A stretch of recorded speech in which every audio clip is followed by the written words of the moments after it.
بھائی یہ جمعے کا خطبہ ہے، یا آپ نے ایک دفعہ کرنا ہے، اس کے بعد چلے نہ چلے ادھر نہیں آنا ہے. آپ میں سے بھی بھائی یہ جمعے کا خطبہ ہے، یہ عام جلسہ نہیں ہے. نبی علیہ السلام نے فرمایا اس کی بہت تعظیم ہے. یہ پتہ نہیں ان کے چلنے سے آپ کو کچھ ہوتا ہے، میری تقریر خراب نہیں ہوتی. مجھے ڈر لگتا ہے کہ نبی علیہ السلام نے بڑی وعید سنائی ہے. اسپیکر نہیں چلے گا کوئی فرق نہیں، بلکہ یہ نہ ہو تو آپ کو بات زیادہ اچھی سمجھ آئے گی. آپ یہاں سے اندازہ لگائیے، نبی علیہ السلام نے فرمایا کہ جمعہ کے خطبہ کے دوران اگر کسی نے کسی بندے کو کہا کہ اشارے سے چپ، فقط لغوت، جس نے بات کی یا نہیں کی اس کا جرم، اس کی سستی اپنی جگہ. جس نے یہ اشارہ کیا اس نے بہت بڑی فضول اور گناہ کی بات. اور اسی لیے ہم اس لیے بڑی کوشش کرتے ہیں کہ مختصر 20-25 منٹ بات ہو، بات سننے والوں کو سمجھ آئے اور آگے چلیں، اللہ تعالیٰ سے اپنا اجر سمیٹیں. اس لیے اس میں ٹیک لگانا، اس میں سونا، اس میں اشارے کرنا، اس میں ادھر ادھر دیکھنا، اس بات کا خطرہ ہے کہ کہیں آپ کا اور میرا سارا جمعے کا اجر ضائع نہ ہو جائے. اللہ ہمیں اس سے محفوظ فرمائے. تو آپ نے اور میں نے جو باتیں سن رکھی ہیں ساتھیوں، ان کا تعلق ہے معاشرے میں چلتے چلاتے باتوں سے کہ ہم نے سنا ہے نبی شفاعت کریں گے. سنائیے، اس سننے کی وجہ سے بہت ساری خراب باتیں اس میں شامل ہو گئیں جو کہ حقیقت نہیں ہے. ہم کوشش کریں گے کہ یہ شفاعت کیا معاملہ ہے، اس کو سیکھنے کی کوشش کریں گے. اللہ تعالیٰ آپ کو اور مجھے سیکھنے کی توفیق عطا فرمائے. اللہ ہماری اس سے عقیدہ توحید مضبوط کرتے. اللہ ہم سے راضی ہو جائے اس بات سے. پہلی بات ساتھیو، لا یشفع عنده الا باذنہ. کون سی آیت ہے؟ آیت الکرسی. لا یشفع عنده الا باذنہ. یہ عقیدہ جس بندے کا جتنا مضبوط ہوتا چلا جائے گا، آپ کو اس کے عمل میں نکھار نظر آئے گا. سمجھو، کوئی شفاعت اور سفارش نہیں کر سکتا اللہ کے حضور الا باذنہ، مگر جس کو اللہ اجازت دے گا وہی سفارش کرے گا. پہلی بات. اور ایک جگہ اللہ رب العزت نے فرمایا کہ اللہ کے حضور شفاعت وہ کرے گا الا من ارتضی، اللہ جس سے راضی ہوگا بس وہ شفاعت کر. دو باتیں سمجھیں. اللہ کے سامنے کوئی سفارش نہیں کر سکے گا مگر اس کی اجازت سے، اور صرف اللہ کے سامنے وہی سفارش کرے گا جس سے اللہ راضی ہوگا. سبحان اللہ. جس کو اللہ کی اجازت نہیں، اس کی جرت نہیں ہے کہ وہ وہاں بات کر سکے. وہ بات کرنا تو بہت بڑی بات ہے. لِكُلِّ غَادٍ لِوَاءٌ فِي اِسْتِهِ، ہر دھوکے باز کی پشت میں قیامت کے دن جھنڈا گاڑ دیا جائے گا. دعا کریں اللہ تعالیٰ اس رسوائی اور ذلت سے محفوظ فرمائے. کتنی بڑی ذلت ہے. دنیا میں تو کہ پشت میں جھنڈا گاڑ کے اعلان کیا جائے گا کہ یہ زمین میں دھوکہ باز تھا، لوگوں کے ساتھ فران کرتا تھا. جس کی پشت میں جھنڈا گاڑا گیا ہے وہ جھنڈا نکال سکے گا؟ یہاں تو کوئی ہل نہیں سکے گا، سفارش کیسے کرے گا؟ اب آپ یہاں سے سمجھیے، مشرکین مکہ کو جب کہا جاتا بھائی ایک اللہ سے مانو، ایک اللہ کی مانو، ایک اللہ سے دعا، حاجات، عبادت، نفع نقصان کا وارث صرف ایک اللہ، وہ کہتے تھے ما نعبدهم الا ليقربونا الى الله زلفى. ہم ان بتوں اور مورتیوں کی پوجا نہیں کرتے، ہم ان کی عبادت نہیں کرتے. یہ لات، منات، عزا، حبل، ودع، یغوث، یعوق، سوا، نصر، یہ سب ان کے نیک لوگوں کے نام تھے.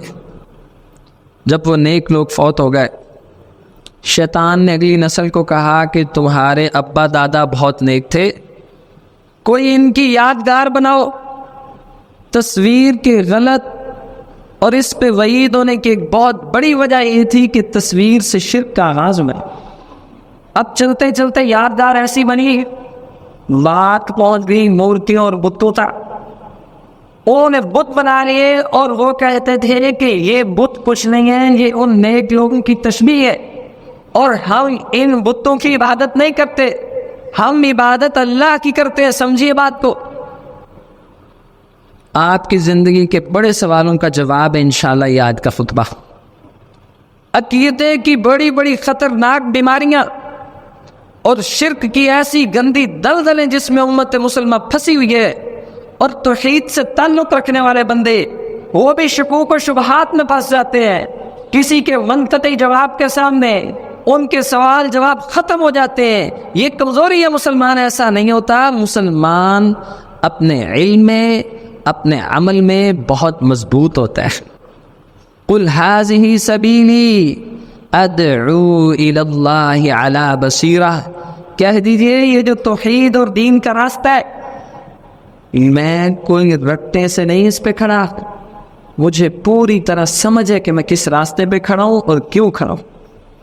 اب وہ کہتے تھے ہم ان بتوں کی عبادت نہیں کرتے، بلکہ یہ اللہ کے حضور ہمارے سفارشی ہیں، ہم ان کو اللہ تک پہنچنے کا ذریعہ سمجھتے ہیں، یہ قیامت کے دن ہماری شفاعت کریں گے.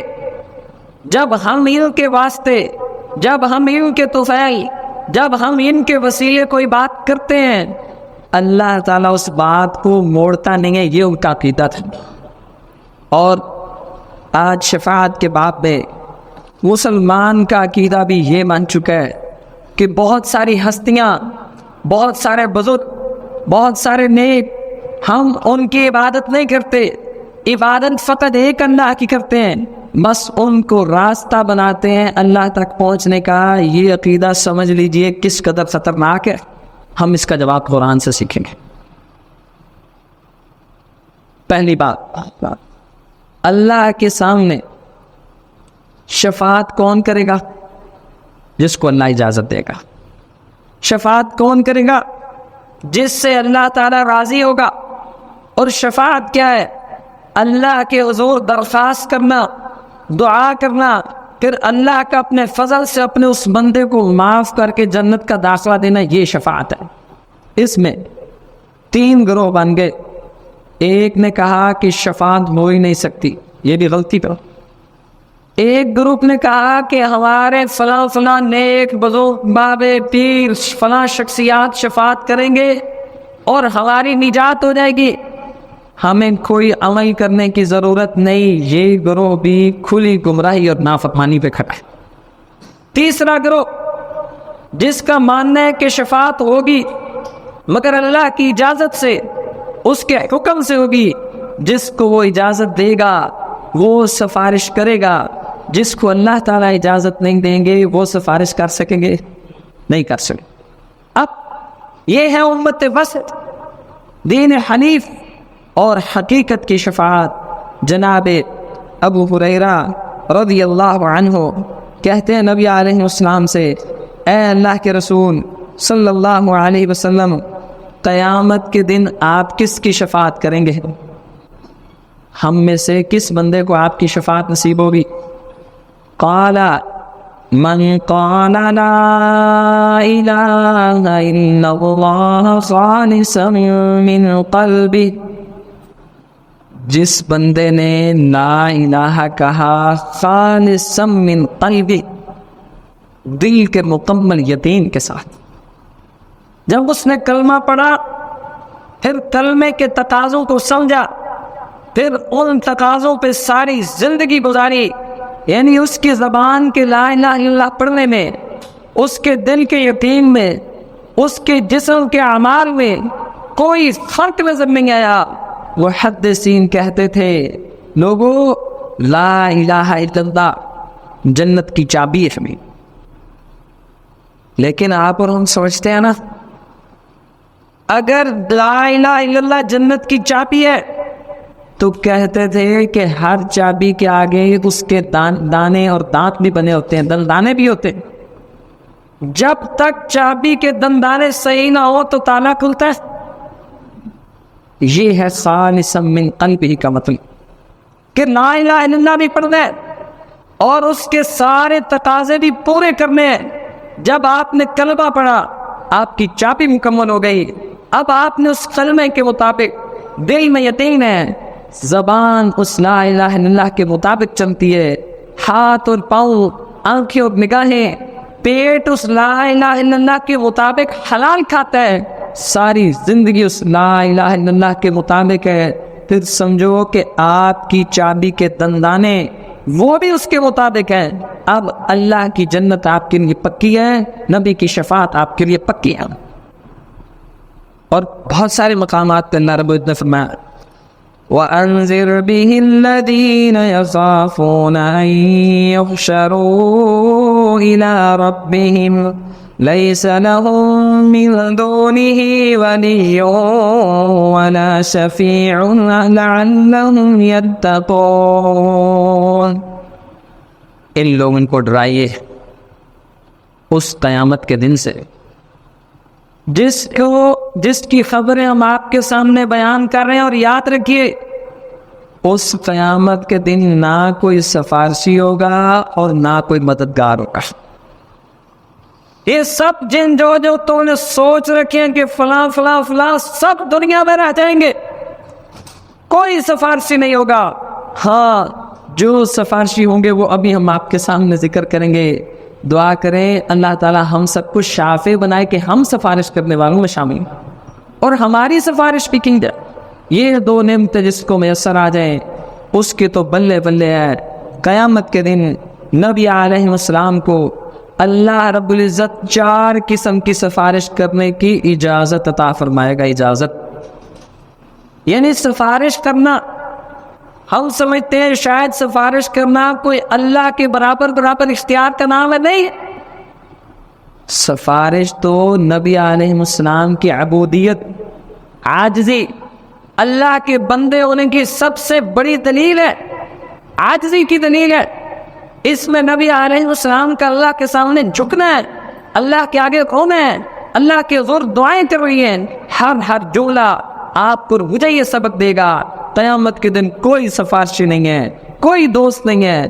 جب کوئی سفارشی نہیں ہے، کوئی دوست نہیں ہے، سفارش صرف اللہ کی اذن سے ہوگی، اللہ کے حکم سے ہوگی، پھر آپ کو مجھے چاہیے نا اس دنیا کی زندگی میں اس اپنے اللہ کے ساتھ بہترین تعلق قائم کریں، اس اللہ کی محبت کو حاصل کریں۔ سب سے پہلی سفارش، انسانیت کھڑی ہے۔ اگر میں آپ سے پوچھتا کہ پہلی سفارش کیا ہوگی تو آپ سارے مل کے بھی اس کا صحیح جواب نہیں دے سکتے، کیونکہ آپ کے اور میرے ذہن و گمان میں بھی نہیں ہے کہ قیامت کا منظر کیا ہے اور اس میں سفارش کیسے اور کس طرح ہوگی۔ ساری انسانیت جمع ہے اللہ کے حضور، سب اب جمع ہے اور انتظار کر رہے۔ الانتظار اشد من الموت، یہ جو انتظار اور بے چینی کی گھڑیاں ہوتی ہیں نا کہ کب خبر آئے، کب رزلٹ اور نتیجہ آئے، کب کارروائی شروع ہو، اگلا مرحلہ کیا ہو، یہ موت کی طرح سنگین اور شدید ہوتا ہے۔ اور وہ منظر اذا الشمس كورت واذا النجوم انكدرت، جب سورج نام کی کوئی چیز نہیں ہے، جب تارے ٹمٹمانا چمکنا ختم کر لیں، وَإِذَا الْجِبَالُ سُيِّرَتْ، جب پہاڑ ہر طرف چل رہے ہوں، روئی کے گالے بنے ہوں، اور جب زمین تہبہ بنی ہو، جب اس قدر شدت اور حرارت ہو کہ انسان اپنے پسینے کے اندر غوطے کھا رہے ہو، ڈوب رہے ہو، اب ساری انسانیت اس کیفیت میں ہے اور پریشانی ہے۔ انسان سارے اکٹھے ہوں گے، سوچیں گے کہ آج اپنے باپ حضرت آدم علیہ السلام کے پاس جاتے ہیں، ساری دنیا اکٹھی ہوگی جناب آدم علیہ السلام سے اور جا کے گزارش کرے گی، اے والد محترم آپ ہم سب کے باپ ہیں، آج ہم بڑی تکلیف سے گزر رہے ہیں، آج ہم بڑی مصیبت سے گزر رہے ہیں، آج ہم نیک بھی بد بھی، نیکوں کو اللہ تعالیٰ اپنے فضل سے خوف اور غم ان کا ختم کرے گا، لیکن اس مشقت سے ان کو بھی گزرنا پڑے گا، اور کہیں گے اپنے باپ سے آپ اللہ کے حضور ہماری سفارش کریں۔ حضرت آدم کیا فرمائیں گے؟ ان ربی قد غضب اليوم غضبا لم یغضب قبلہ ولم یغضب بعدہ، آج آپ کا رب اتنے غصے میں ہے، اس سے پہلے اتنے غصے میں کبھی اللہ رب العزت نہیں آئی، ولم یغضب بعدہ، اور آج کے بعد اتنا غصہ اللہ رب العزت کو کبھی آئے گا بھی نہیں، اور ساتھ فرمائیں گے مجھے اپنا وہ گناہ یاد آتا ہے کہ میں نے اللہ کے روکنے کے باوجود جنت کے ایک درخت کے قریب چلا گیا تھا۔ یہ ابھی آدم ہے علیہ السلام ہم سب کے بعد، لہذا میری طرف سے معذرت۔ میں حیران ہوتا ہوں لوگوں کے عقیدے کی گمراہی میں، لوگ اس دنیا میں ایسی منحوس سوچوں میں پھنسے ہوئے ہیں، فلاں ہمارا سفارشی بن جائے گا، فلاں کی ہم قمیض پکڑ کے جنت میں چلے جائیں گے، یہ جو ہم نے کام کیا تھا وہ ہمیں فائدہ دے گا۔ اوے بیچارے ساتھیوں، جو آپ کے بھائی دوست عزیز جن کے یہ عقیدے ہیں، ان سے لڑا مت کرو، ان پہ ترس کھایا کرو کہ ان بیچاروں کو پتہ ہی نہیں ہے، یہ دن کو رات سمجھتے ہیں، رات کو دن کہتے ہیں۔ جہاں آدم جیسی شخصیات اللہ کے حضور بات کرنے سے کانپ رہی ہوں گی، وہاں یہ کہتے ہیں کہ ہم قمیض پکڑ کے جنت میں چلے جائیں گے۔ آپ کے اور میرے رشم کے مستحق ہیں وہ لوگ، بڑی شفقت اور محبت کے مستحق ہے کہ انہیں پیار سے سمجھاؤ کہ بھائی یہ آپ کی غلط فہمی ہے، وہاں تو آدم علیہ السلام معذرت کریں گے، ساری دنیا اکٹھی ہوگی، ابھی ہم بات کرتے ہیں کہ سفارش کیا ہے، آپ کے روتے کھڑے ہو جائیں، آپ چیخنے لگ جائیں، بل بلا اٹھیں آپ تکلیف سے کہ جب آپ سنیں کہ سفارش کس بات کی۔ اب انسانیت آ گئی ہے حضرت نوح علیہ السلام کے پاس، اب آجی آپ ہماری سفارش کر۔ ان ربی قد غضب اليوم غضبا، سمجھتے ہو نا ترجمہ؟ غضبا، غصہ، آپ کا رب آج بڑے غصے میں ہے، اور اتنے غصے میں کبھی بھی نہیں آئے، نہ آج کے بعد اتنے غصے میں آئیں گے۔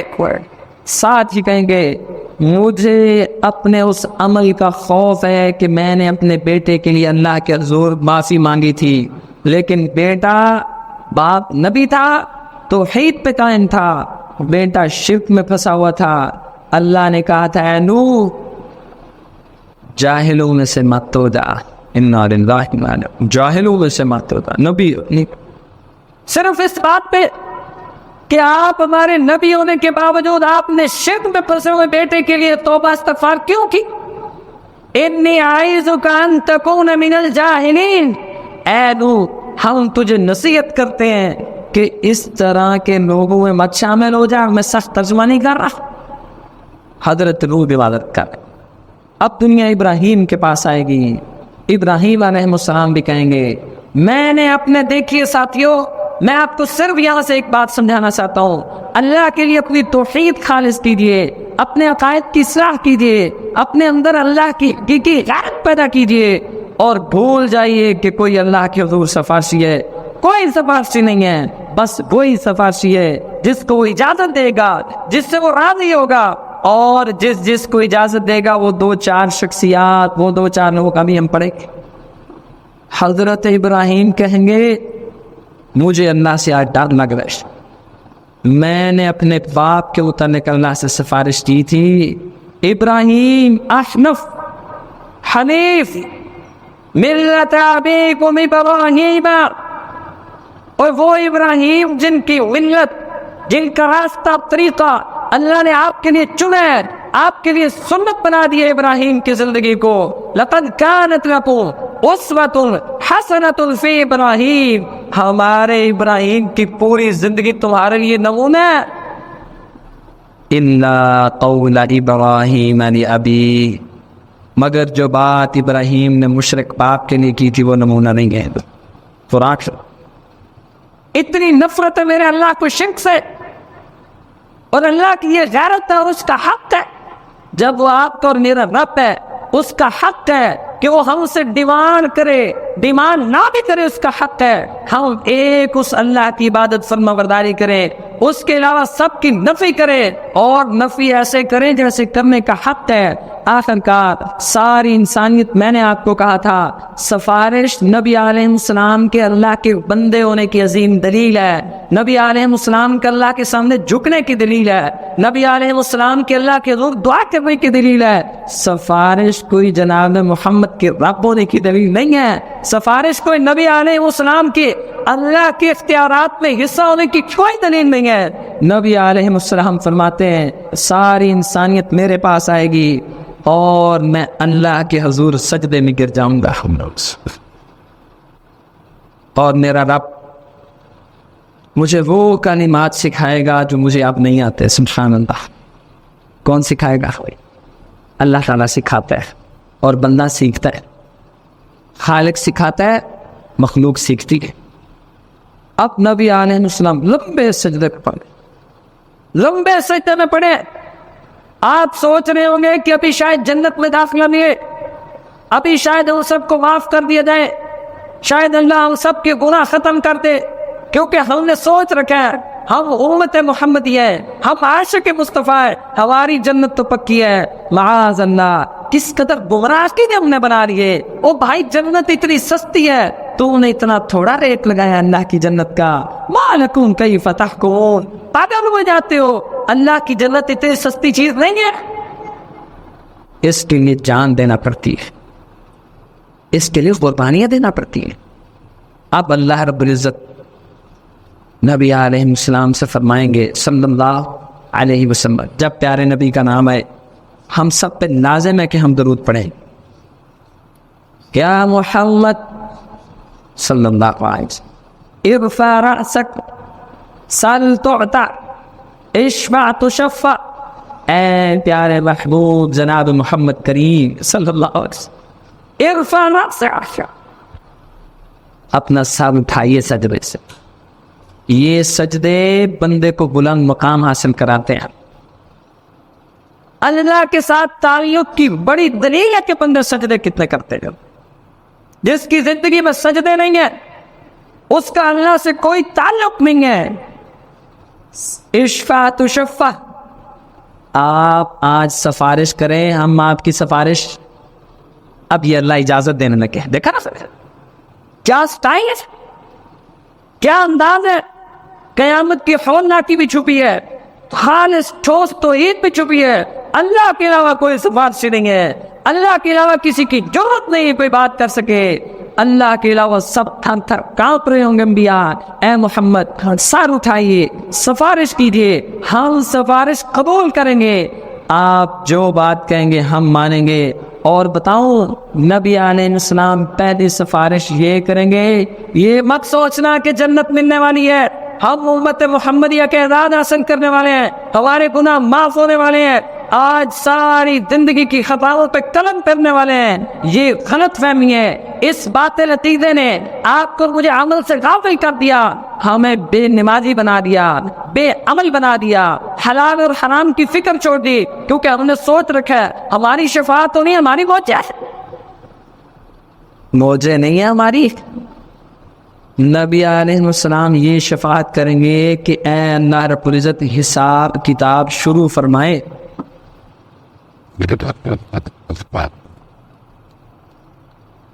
یوم یفر المرء من اخیہ وامہ وابیہ وصاحبتہ وبنیہ لکل امرئ منہم یومئذ شأن یغنیہ. لوگوں آج ہی وہ دن ہے جس دن ماں باپ بچوں سے بھاگیں گے، بچے ماں باپ سے آنکھیں نہیں ملائیں گے، میاں بیوی آپس میں اجنبی بن جائیں گے، بہن بھائیوں کا رشتہ ختم ہو جائے گا. الاخلاء یومئذ بعضهم لبعض عدو، آج جگری دوست دشمن بن جائیں گے. ابھی صرف یہ سفارش کی جائے گی کہ یا اللہ حساب کتاب شروع کرے. بس آپ یہاں سے تصور کیجیے، اگر حساب کتاب شروع ہونا اتنا مشکل ہے، پھر حساب کتاب کتنا مشکل ہوگا، پھر پل صراط کتنی مشکل ہوگی۔ پھر جب اللہ کے سامنے نبی علیہ السلام نے فرمایا تم میں سے ہر شخص اللہ کو ڈائریکٹ ملے گا، لیس بینہ و بینہ ترجمان، جب تم میں سے ہر بندہ اللہ کے سامنے کھڑا ہوگا، درمیان میں کوئی ترجمان نہیں ہوگا، اللہ تعالیٰ پوچھیں گے اور بندے اس کا جواب دیں گے، وہ منظر کیا ہوگا، اس کی کیا تکلیف ہوگی۔ یہ پہلی سفارش ہے جو نبی علیہ السلام کرے گے۔ دوسری سفارش نبی علیہ السلام جو امت کی کریں گے وہ یہ، نبی صلی اللہ علیہ وسلم نے فرمایا جنت کا دروازہ میں محمد کے بغیر کھلے گا ہی نہیں، اور جنت کے دربان کہیں گے ہمیں حکم ہوا ہے جب تک جناب محمد کریم نہ آ جائیں جنت کا دروازہ نہیں کھولنا۔ نبی علیہ السلام دستک دیں گے، دربان پوچھیں گے کون، فرمایا میں محمد صلی اللہ علیہ وسلم، وہ کہیں گے واقعی ہمیں حکم ہوا تھا جب محمد کریم آئے آپ نے جنت کا دروازہ کھولنا ہے۔ اب یہ دوسری سفارش میں جنت کا دروازہ کھول دیا جائے گا۔ تیسری سفارش نبی علیہ السلام نے فرمایا 70,000 بندے، 70,000 بندے اللہ کی جنت میں بغیر حساب کتاب کے جائے گا، اللہ کوئی حساب کتاب، لیکن ان کے کام بڑے عظیم ہیں، کبھی اس پہ بھی بات کریں گے۔ بڑے تو آخری درجے کے جسے کو ولی اللہ قسم کے بندے، ان کی پہلی صفت ہے ان کا اللہ پہ ایسا توکل ہوگا، ایسا توکل ہوگا، ایسا توکل ہوگا جیسا نبیوں کا توکل ہوتا تھا۔ جیسے یونس علیہ السلام کو مچھلی کے پیٹ میں بھی جا کے ذرہ بھی شک نہیں تھا کہ کوئی اور نجات دے سکتا ہے، پورا یقین تھا کہ یہاں بھی نجات کس نے دینی، ایک۔ ان کا دوائیوں پہ یقین نہیں ہے، پیسے پہ یقین نہیں ہے، دنیا پہ یقین نہیں ہے، اپنے تعلق اور ریفرنسز پہ یقین نہیں ہے، رابطوں اور واسطوں پہ یقین نہیں ہے، برادری اور اپنی پارٹی پہ یقین نہیں ہے۔ ان کا 100% خالص یقین صرف ایک اللہ پر ہوتا ہے اور پوری زندگی ہوتا ہے اور اسی کے مطابق زندگی گزارتے ہیں۔ یہ بندے 70,000 لوگوں میں شامل ہوں گے انشاءاللہ۔ اب یہ تیسری سفارش، وہ جو 70,000 بندے بغیر حساب کے جنت میں جانے، نبی علیہ السلام نے فرمایا وہ دائیں جانب سے گھوم کے جنت میں جائیں گے اور اللہ کے رسول ان کی سفارش کریں گے، ان کو ڈائریکٹ VIP پروٹوکول سے جنت کا داخلہ مل جائے گا۔ چوتھی سفارش، نبی علیہ السلام کو اللہ تعالیٰ یہ اعزاز دیں گے، بڑے آپ کے اور میرے اعمال تھوڑے ہیں، آپ کو پتہ ہے ہر نماز میں آپ اور ہم ایک اللہ سے دعا کرتے ہیں، کون سی کرتے تھے؟ ہر نماز میں جنازے کی ہو، استسقاء کی ہو، وتر ہو، نفل ہو، ایک دعا لازم اور کھڑی حالت میں کرتے، قیام کی حالت، کون سی دعا؟ اہدنا الصراط المستقیم۔ آپ نے اور میں نے قدر ہی نہیں کی ہدایت کی، ہم سمجھے ہی نہیں کہ یہ جو آپ مسجد آتے ہو، آج آپ کا اور میرا حق بنتا ہے کہ ہم رو رو کے اللہ کا شکر ادا کریں، اللہ تیرا شکر ہے تو نے ہدایت دی ہے۔ یہ چوتھی سفارش میں سے صرف یہ آخری بات سنائیں۔ چوتھی سفارش نبی علیہ السلام نے یہ فرمایا اللہ تعالیٰ کے حضور میں سفارش کروں گا، اور یہ دو باتیں ذہن میں رکھیے گا۔ نوح علیہ السلام نے بیٹے کے لیے دعا کی، اللہ تعالیٰ نے جھڑک دیا، وہ مالک کیسے ہے؟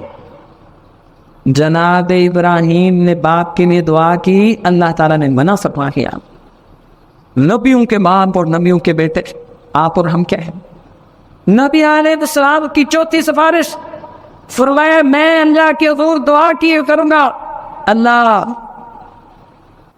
میرا چچا ابو طالب ہے، اس نے پوری زندگی میں یتیم محمد کی حفاظت کی ہے۔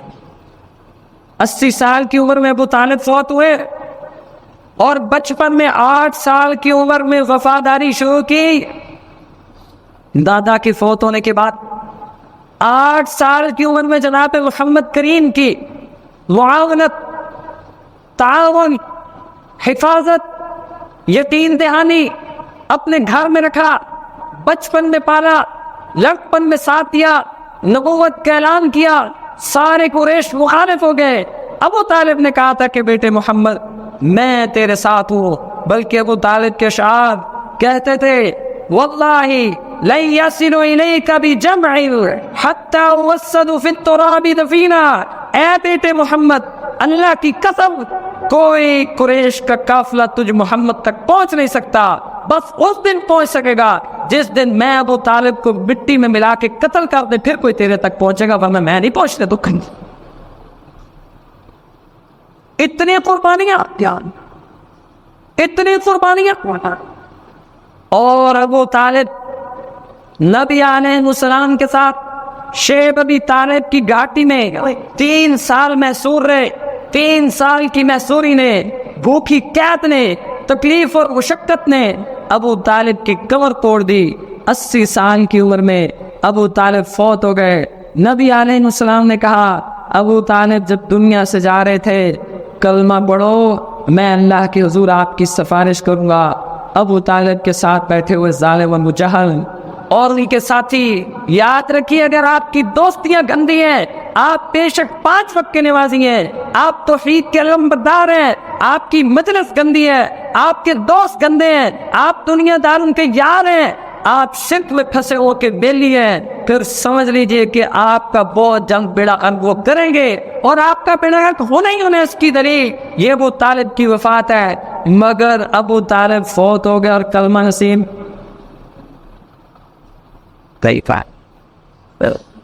إنك لا تهدي من أحببت ولكن الله يهدي من يشاء۔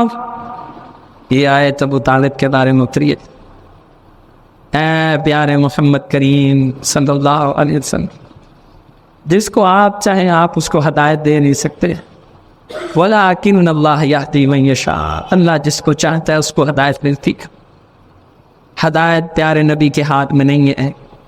میں نے کہا تھا شکر ادا کرو، یہ جو اللہ نے اسلام کی نعمت دی ہے اس میں آپ کا اور میرا کوئی فضل نہیں ہے۔ ہدایت خالصتاً اللہ کا فضل، اس کی رحمت اور اس کے انعام کا نام ہے۔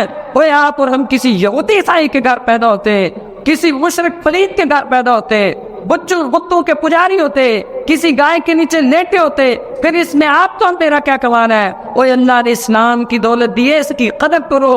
یہاں نبیوں کے بیٹوں کو ہدایت نہیں ملی، یہاں نبیوں کے باپ ہدایت نہیں دے سکے، یہاں محمد کریم جیسی شخصیت کے چچا جن سے اتنا پیار تھا اور ان کی شفاعت بھی کریں گے، ابھی آپ کو سناتا ہوں، لیکن ہدایت اپنے چچا کو دے سکے نہیں ہے۔ آپ کو مجھے مفت میں اسلام ملا، کلمہ ملا، اللہ کے لیے اس کی قدر کرو۔ اس کی ناقدری کا جرم سب سے بڑا جرم ہے۔ اگر اللہ یہی پوچھ لے اوے ظالم مسلمانوں تم 5 وقت کی نماز نہیں پڑھ سکے، تم صرف توحید کا سبق نہیں سیکھ سکے، میں نے تمہیں کلمے جیسی نعمت دی، میں نے تمہیں مسجد کی ہدایت دی، اچھا بتاؤ کیا آپ اور ہم اپنی طاقت سے مسجد آ سکتے ہیں؟ وہ شرماتے کیوں جواب دینے سے؟ لگتا ہے آپ اپنی طاقت سے آتے ہو۔ واللہ العظیم، واللہ العظیم، واللہ العظیم، آپ اور ہم ہلکی سی کوشش کر سکتے ہیں، ہدایت اور توفیق اللہ دیتا ہے، اور فقر ایک اللہ دیتا ہے، اور اس کے علاوہ کوئی نہیں دے سکتا۔ آپ جیسے ہزاروں جائیے ہوٹلوں پہ ذلیل ہو رہے ہیں، مارکیٹوں میں دھکے کھا رہے ہیں، آپ سے مجھ سے زیادہ پڑھے لکھے خوبصورت صاحب علم ہے، لیکن نئی ہدایت کے جملہ پڑھیں، نئی توفیق کے نصیحت سنیں، نہیں اللہ نے موقع دیا کہ کوئی بات سنیں دل پہ اثر کرے، توبہ کر سکیں۔ جب اللہ نے آپ کو مجھے توفیق دیا ہے، اس میں اللہ کا شکر بنتا ہے نہیں بنتا؟ بس شکر ادا کرنا ہے جا کے۔ نبی علیہ السلام نے فرمایا میں اللہ کے حضور چوتھی اور آخری سفارش کرنا، یا اللہ ابو طالب نے میرے ساتھ بڑی وفا کی ہے، پر ہدایت نہیں مل سکی، اللہ میری اس سفارش کو قبول کریں گے۔ سبحان اللہ، اور بھلا کیا قبول کریں گے؟ اللہ میری اس سفارش کو قبول کریں گے، اور اس سفارش کی اجازت کون دے گا نبی کو؟ اللہ تعالی اور سفارش قبول کر کے لعلہ یشفع شفاعتی، شاید کہ ابو طالب کو میں محمد کی شفاعت کوئی کام دے دے، بس اتنا کام دے گی کہ ابو طالب کو جہنم کے تسمے پہنا دیے جائیں گے اور ان تسموں سے ابو طالب کا سر ایسے ابلے گا جیسے ہانڈی میں گوشت ابلتا ہوگا۔ یہ ہوتی ہے ہدایت۔ اور آگے فرمایا کہ اگر میری شفاعت نہ ہوتی پھر ممکن تھا کہ ابو طالب کو جہنم کے پیندے میں ڈال دیا جائے۔ اب سوچو یہ جہنم کا سب سے کم ترین عذاب ہے جو نبی محمد کی شفاعت کے بعد ملے گا۔ آپ کو ہمیں کیا یقین ہے کہ ہم شفاعت کے قابل ہو، ہم سے اللہ راضی ہو، ہماری شفاعت کی اجازت ملے؟ کوئی یقین نہیں، کوئی پتہ نہیں، کوئی خبر نہیں، بس اس کی رحمت پہ یقین ہے۔ لہذا عمل کرو، خوب محنت کرو اس زندگی میں، اس سفارش کے مستحق بنو، شرک سے جان چھڑاؤ، عقائد کی اصلاح کرو، اللہ کا تعارف سمجھو، اس کی حیا اور غیرت پیدا کرو۔ یہ زندگی موقع ہے سفارش حاصل کرنے کا، یہ زندگی موقع ہے اللہ اور اس کے رسول صلی اللہ علیہ وسلم کی فرما برداری، موقع ہے کہ ہماری سفارش کی جا سکے۔ ایک آخری سفارش جو قیامت کے دن کی جائے گی، وہ نبی علیہ السلام نے فرمایا نماز اور روزے کے ساتھی، نماز اور روزے کے ساتھی اللہ سے کہیں گے وہ دوستیاں بناؤ نماز کی بنیاد پہ، دوستی مسجد کی بنیاد پہ، دوستی روزے کی بنیاد پہ۔ نماز اور روزے کے ساتھی اور دوست اللہ کو کہیں گے یا اللہ، اور اللہ ان کو اجازت دے، کوئی اپنی مرضی سے تو نہیں کہہ سکتا، اللہ کو کہیں گے یا اللہ فلاں بندہ بڑا نیک اور اچھا تھا، دنیا میں ہمارے ساتھ تھا، بس کوئی گناہ ہو گئے ہیں، لگتا ہے وہ اپنی سزا بھگت رہا ہے، اللہ ہم تجھ سے گزارش کرتے ہیں کہ اس کو بھی معاف فرما۔ نبی علیہ السلام نے فرمایا اللہ کا فضل دیکھو، فضل، اللہ ان مسلمان عام بندوں کی سفارش قبول کر کے ان کو جنت سے نجات عطا فرمائے گا۔ اللہ تعالیٰ ہمیں ان میں سے کر دے۔ وما توفیقی الا باللہ۔